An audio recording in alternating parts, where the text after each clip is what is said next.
ಉತ್ತರ ಕರ್ನಾಟಕದ ಜೀವನದಿ ಕೃಷ್ಣೆಗೆ ಮತ್ತೆ ಜೀವ ಕಳೆ ಬಂದಿದೆ. ಆಲಮಟ್ಟಿ ಡ್ಯಾಂ ಭರ್ತಿಗೆ ಕೇವಲ 1 ಮೀಟರ್ ಬಾಕಿ ಇದೆ. ಡ್ಯಾಂನಲ್ಲಿ 518.58 ಮೀಟರ್ ನೀರಿದ್ದು ಸಂಗ್ರಹವಾಗಿದೆ.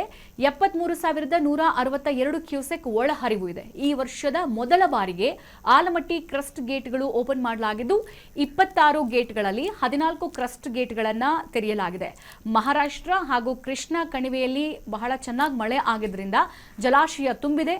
ಸದ್ಯ ನದಿಗೆ ಇಳಿಯದಂತೆ ಜನರಿಗೆ ಜಿಲ್ಲಾಡಳಿತ ಸೂಚನೆ ಕೂಡ ಕೊಟ್ಟಿದೆ. ರೈತರು ಕೂಡ ಬಹಳಷ್ಟು ಖುಷಿಯಾಗಿದ್ದಾರೆ.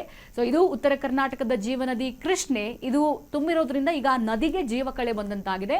ಆಲಮಟ್ಟಿ ಡ್ಯಾಂ ಭರ್ತಿಗೆ ಕೇವಲ 1 ಮೀಟರ್ ಈಗ ಬಾಕಿ ಇರುವಂಥದ್ದು. ಅಲ್ಲಿರುವಂತಹ 26 ಗೇಟ್ಗಳ ಪೈಕಿ 14 ಗೇಟ್ಗಳನ್ನು ಓಪನ್ ಮಾಡಿ ನೀರು ಬಿಡುಗಡೆ ಮಾಡಲಾಗ್ತಾ ಇದೆ. ಸೊ ಅನ್ನದಾತರು ಫುಲ್ ಖುಷಿಯಾಗಿದ್ದಾರೆ. ಫೈನಲಿ ಮಳೆ ಇಲ್ಲ, ಕೃಷಿಗೆ ಏನು ಮಾಡೋದು, ಬೆಳೆ ಏನು ಬೆಳೆಯೋದು ಅಂತ ಕಂಗಾಲಾಗಿದ್ರು. ಸೊ ಅವರೆಲ್ಲರೂ ಕೂಡ ಬೆಳೆಗೆ ಫೈನಲಿ ನೀರು ಸಿಕ್ತು, ಇನ್ಮೇಲಾದ್ರೂ ನಾವು ಕೃಷಿ ಚಟುವಟಿಕೆಗಳನ್ನ ಮಾಡಬಹುದು ಅಂತ ಹೇಳಿ ಬಹಳ ಖುಷಿಯಾಗಿದ್ದಾರೆ. ಸೊ ಹಾಗಾಗಿ ಮಳೆ ಸಕಾಲದಲ್ಲಿ ಬರಲಿಲ್ಲ ಅಂತ ಅಂದ್ರೆ ಈ ಜನರಾಗಿರ್ಬೋದು, ಬಡವರಾಗಿರ್ಬೋದು, ಎಸ್ಪೆಷಲಿ ರೈತರ ಗೋಳನ್ನ ನಾವು ನೋಡೋಕ್ಕಾಗಲ್ಲ. ಯಾಕಂತಂದ್ರೆ ಪಾಪ ಅವರು ನಿರೀಕ್ಷೆ ಇಟ್ಕೊಳ್ಳೋದೇ ಈ ಒಂದು ಮಳೆ ಮೇಲೆ. ಬೋರ್ಗಳಲ್ಲೂ ಕೂಡ ಸಕಾಲದಲ್ಲಿ ನೀರು ಸಿಗೋಕ್ ಸಾಧ್ಯ ಇಲ್ಲ. ಬೇಸಿಗೆ ಕಾಲದಲ್ಲಿ ನೀರೇ ಬರಲ್ಲ ಒಂದೊಂದು ಬೋರಲ್ಲಿ.